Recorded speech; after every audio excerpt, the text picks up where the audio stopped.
You know the feeling. It's late at night and you make a hard promise to yourself. Tomorrow, everything changes. You're going to wake up early and finally build that business or hit the gym. But then the sun comes up, the alarm rings, and you hit snooze. The cycle repeats. We usually blame a lack of discipline for this, but what you are actually experiencing is a mechanical failure. You are witnessing a daily battle between your conscious planner and your subconscious driver. Look at this breakdown of human decision-making. That tiny 5% slice is your conscious mind, the part of you that sets ambitious goals. The other 95% is your subconscious. It runs the show, steering almost every choice you make throughout the day. And that 95% is biologically wired for one specific task, keeping you safe and comfortable right now. When your conscious mind suggests going for a run, the subconscious drops an anchor. It reminds you how warm the bed is, and it wins almost every time. This is why relying on raw willpower is a losing strategy. You cannot win a 5% versus 95% battle through sheer force. The math is against you.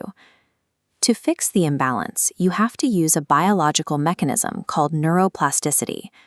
Your brain struggles to distinguish between an action you physically perform and a scenario you intensely imagine. It processes both as real experiences.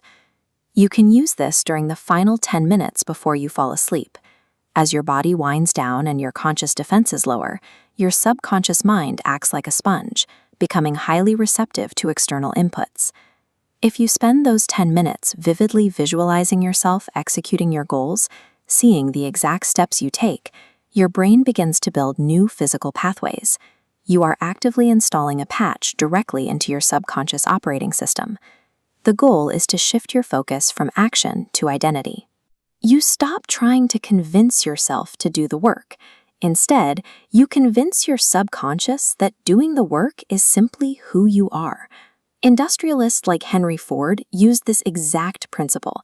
He viewed his relentless daily output not as a chore, but as his core identity. Once an action defines who you are, your mind stops looking for excuses to avoid it.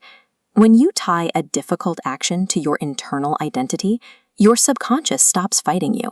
Instead of deploying friction to keep you in bed, it actively pulls you toward your work.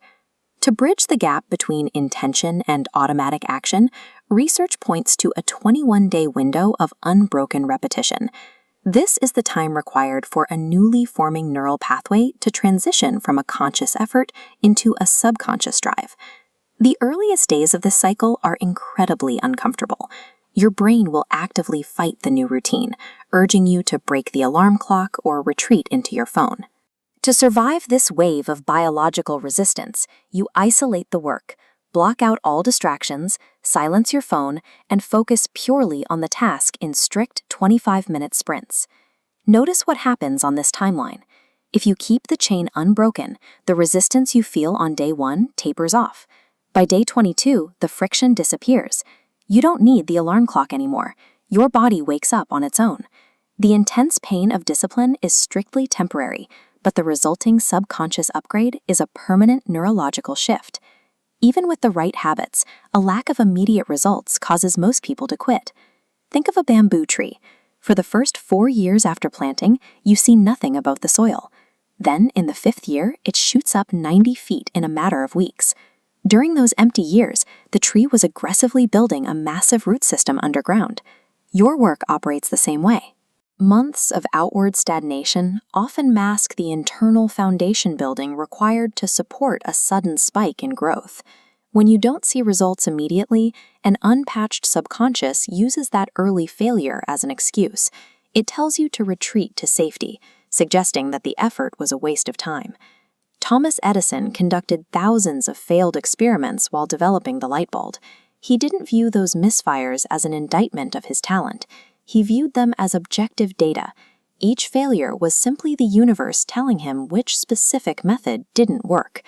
Patience means maintaining your daily output while results remain invisible, recognizing that every setback provides the analytical data needed to finally hit the tipping point.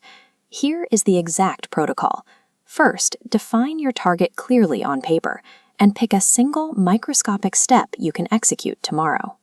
Second, spend the final 10 minutes before you sleep intensely visualizing the end state of that goal. Third, when you wake up, spend 20 minutes entirely focused on your most vital task. No news, no social media, no distractions. Fourth, repeat this process for exactly 21 days without a single break to cement the new neural pathway.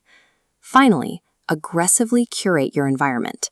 Cut out the negativity and process all your failures simply as feedback. Success is the result of a mind that has been deliberately aligned, where the subconscious driver and the conscious planner are finally pulling in the same direction.